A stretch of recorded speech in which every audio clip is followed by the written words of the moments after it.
Hello mga kamamshi, mga kapapshi, welcome to the Roca Vlog. So guys, di ami karon diri sa Bunakan. Tanawa sa Purok Bilabid. Nganong gitawag siya Purok Bilabid no?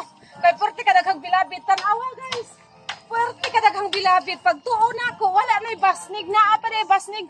Dara duha ka buok basnig. Ayan. Kay sa una nang may nangutanan nako kung napa ba ko nay basnig dire. Ingon ko murag wala naman. Kadiyot ka. Kainit. So guys, tanawa ninyo guys, puwerteng daghanag bilabid diri oh. Mao din gitawag siya Purok Bilabid. Ayan. Puwerte kadaghan sa bilabid. Ate, tagpila kilo sa bilabid ate? Interview ka na ako. Ang fresh. Okay, unya na. So sanggamay pa ko guys, dili gyud ko kalimot diri gyud mi palit og kanang ipaon sa akong papa sa kitang no. So mao ni ang madalas nga ipaon gyud sa una sa kitang kay karon naa na may mga kuan nga mo gamit og mga tabagak pero sa una gyud atong gagmay pa mi mao gyud ni gamiton sa akong amahan ang bilabid ng pamauna mo sa kitang kaya sa una buntag sayo na anak ko diri kay mamalit na mi dayo. Yep. Ikaw ang reyna ng mga bilabid. Kanino linis sa aga gibuhat eh? Wapay udto guys, pero nagtating na ang bilabid. Tagpila ate, kung mopalit og bilabid nga fresh, tagpilang kilo? So guys, tag 100 ang kilo nito kung mopalit kag fresh. Ayan, pero mas gwapa pa ang bilabid nimo yet. Ayan oh. Tanaw, diri mi mo malit og kanang kuan, bilabid ipauna mo sa kitang namo no. Pero pwede nang dugaya. Ayan, sumao, nagdahom dyan ko nga wala na bilabid diri sa Bunakan. So, kaning kuan, kaning nga mga bilabid, kung gagmay ni siya kaayo, pwede po ni siya himuong mga ginamos. Di ba yet, no? So, kasagaran, ang kanang gagmay, mao ni siya himuon nga ginamos. Ayan pa, naapa dito, oh. So, mao ni tag-iya sa basnig, oh. Kadato, di ba? Kadato ni ate, may tag-iya sa basnig. Ayan guys, oh, kadaghan pa dito, oh, di ba? Pero, sa basnig.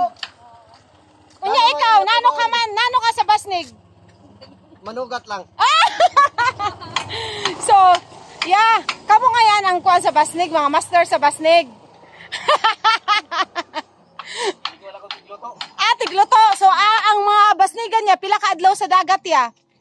So naman ka. Mularga karon. Oo. So usa ka kuan lang gyud ay. So pero naa gyud tagaluto gyud sa basnigan. Kumusta naman ang basnig te? Okay ra siya te? Arang man. Arang. Pero sige lang, thank you te kay magtanaw di ka sa mong vlog. Nano ka man sa basnigan? Pamundo. Nano buot pasabot sang Pamundo? Ay, hello.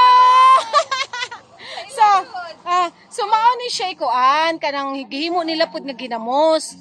So kung dili nila ibuhat, pwede pud nila himuon nga ginamos.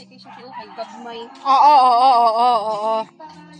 So kung dili nila ibaligya og fresh, ila pud ning buwaron kay naa pud daghang mamalit og kanang mga ugang nga mga bilabid. So kuan na nila kanang ibiyahin nila sa kuan sa Cebu or sa city, pero ang uban gani usahay dili pa makaabot og city. Dili lang halata nga tagiya sa basnig.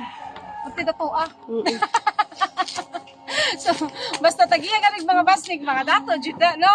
Kaya sa una katong gamay ko basta makakita na galing kong tagiya sa basnig para jud na ko mga dato jud na sila. So dato ni si ate. Pero followers ito yung pinakanindot. Followers si ate yan. Yes.